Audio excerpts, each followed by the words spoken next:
Hello friend, આજે આપણે બનાવીશું ફરાળી ગળ્યા પુડલા। તો એના માટે આપણે એક વાટકી આપણે રાજગરાનો લોટ લીધો છે અને આપણે અડધી વાટકી અહીંયા કેળાનો લોટ લીધો છે। તો ચાલો આપણે શરૂ કરીએ। તો આપણે બંને લોટને અહીંયા એક વાસણમાં લઈ લઈશું।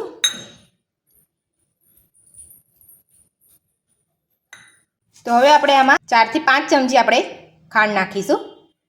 તમે તમારા ટેસ્ટ પ્રમાણે વધતું કે ઓછું ખાંડનું પ્રમાણ કરી શકો છો। તો હવે આપણે એમાં થોડું થોડું દૂધ ઉમેરતા જઈને આપણે લોટને મિક્સ કરી લઈશું।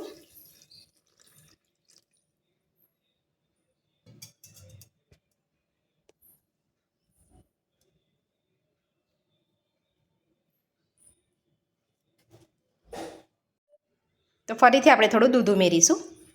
આપણે દૂધથી જ કરીએ છીએ, તમારે પાણી નાખીને બનાવવા હોય તો તમે પાણી નાખીને પણ બનાવી શકો છો। તો તમે જોઈ શકો છો આપણે બધા જ લોટને સારી રીતે આપણે દૂધમાં ઓગાળી લીધો છે। તો હવે આપણે 1 ચમચી આપણે અહીંયા વરિયાળી લીધી છે, એને આપણે અહીંયા ખાણીમાં લઈ લઈશું। અને આપણે અહીંયા 4 ઇલાયચી લીધી છે, એને આપણે ફોલીને અંદરના દાણા કાઢી લઈશું। વરિયાળી અને ઇલાયચીના દાણાને સારી રીતે આપણે વાટી લઈશું। તમે જોઈ શકો છો વરિયાળી અને ઇલાયચીને આપણે અહીંયા કચરા વાટી લીધા છે, તમે જોઈ શકો છો। તો હવે આપણે વાટેલું એની અંદર નાખી દઈશું ને બધું જ સારી રીતે આપણે મિક્સ કરી લઈશું।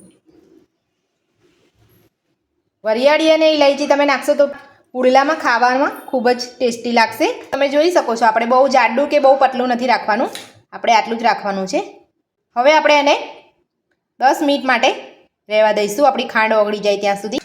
તો આપણે 10 મિનિટ જેટલું આપણે ઢાંકીને એને રહેવા દઈશું। તો 10 મિનિટ થઈ ગઈ છે। હવે આપણે 1 ચમચી જેટલું આપણે તેલ નાખીશું અને બધું જ આપણે સારી રીતે મિક્સ કરી લઈશું।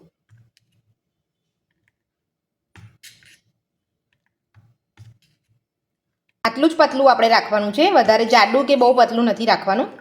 તો આપણે અહીંયા બધું જ મિક્સ કરી લીધું છે। હવે આપણે પુડલા ઉતારીશું। તો આપણે અહીંયા તવો ગેસ ઉપર મૂક્યો છે, તવાને આપણે ગરમ થવા દઈશું અને ઉપર મેં પહેલેથી જ આપણે તેલ લગાવી લીધેલું છે। તો તવો આપણો ગરમ થઈ ગયો છે, ગેસને આપણે હવે ધીમો કરી દઈશું। જે આપણે પુડલાનું ખીરું બનાવ્યું છે એ આપણે તવા પર પાથરી લઈશું।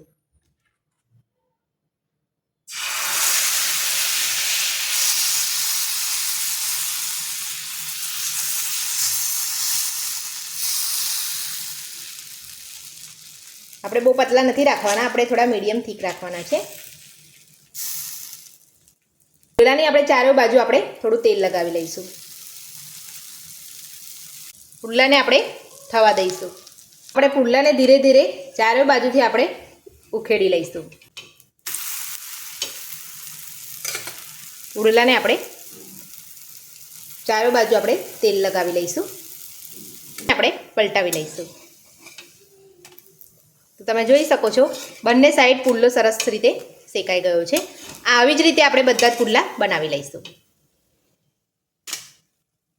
તો આપણે અહીંયા બધા જ પુડલાને બનાવી લીધા છે, તો આપણે હવે સર્વ કરી લઈશું।